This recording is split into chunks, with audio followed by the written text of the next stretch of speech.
What's going on, guys? So a lot of people have requested us to make a video on the cable crunch, so here it is. I know I was stuck doing it very incorrectly back in the day. Please give us a thumbs up and enjoy the video.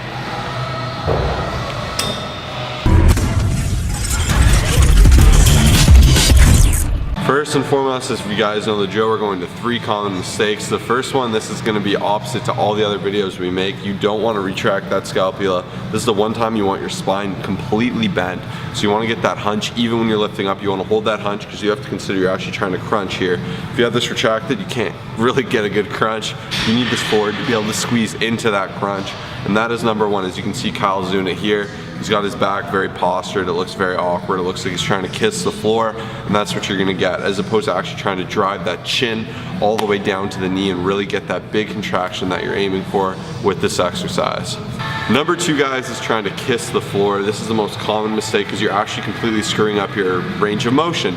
Think of a crunch, you're trying to drive yourself all the way forward towards your knee. This is the exact same thing, it's just a different plane of motion coming from the top. So you want to start with that back hyperextended, and as you guys can see, I'm driving that chin inward. Looks a little silly, I look very hunched, but that's what's going to give me that squeeze. And then kind of like a 2.5 of sorts is to hold the squeeze. You need to play around until you actually feel the squeeze and you feel all of your abs being worked.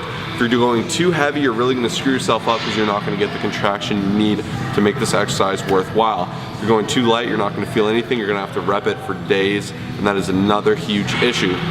So really drive that chin inwards, kind of push everything down, really squeeze in that stomach and focus on that mind-muscle connection. Common mistake number 3 is distance. I find so many people like to go way too close. By going too close, like literally up to here, it's going to be limiting your range of motion. And a lot of people think they're going to be working their abs more by going far back here. This is also going to be limiting your range of motion. So I highly recommend finding your sweet spot, making sure to get a nice squeeze, a nice contraction, and not limiting your range of motion, getting the most out of this exercise. Alright guys, from the A to Z of this exercise, I'm going to keep it American even though we're Canadian. We're going to start from setup to finish. So first and foremost, there's 2 kinds of setups. Some people go high knees, kind of closer knees. That'll keep your hip upward more. I like this a lot better because I get a lot more initial hip flexion, which really helps you drive the force into your core. Whereas the people that have their feet really separated and wide, I find can get a lower range of motion.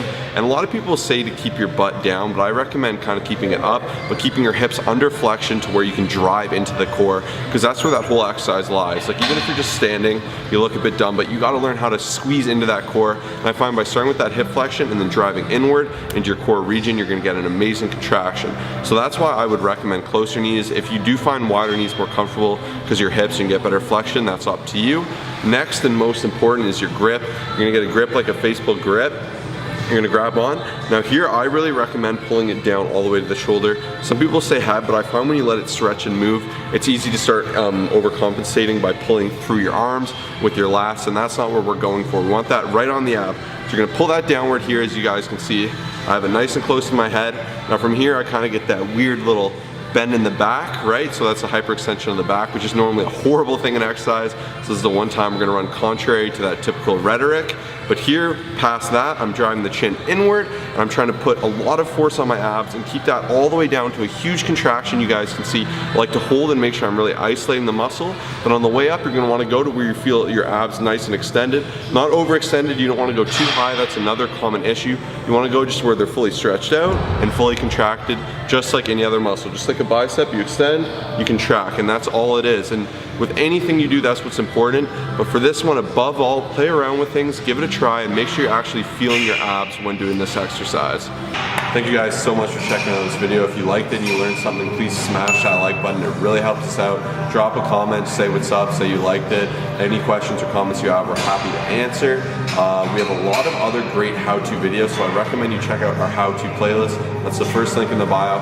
Second, we also offer online fitness coaching. If that's something that interests you, you want to take your fitness to the next level. We do macronutrient coaching, programming, form evaluation, constant support, oversight. We're here for you if that's something you're interested in. Click the second link, watch the video, read the details. We'd love to work with you. Until next time, guys, peace.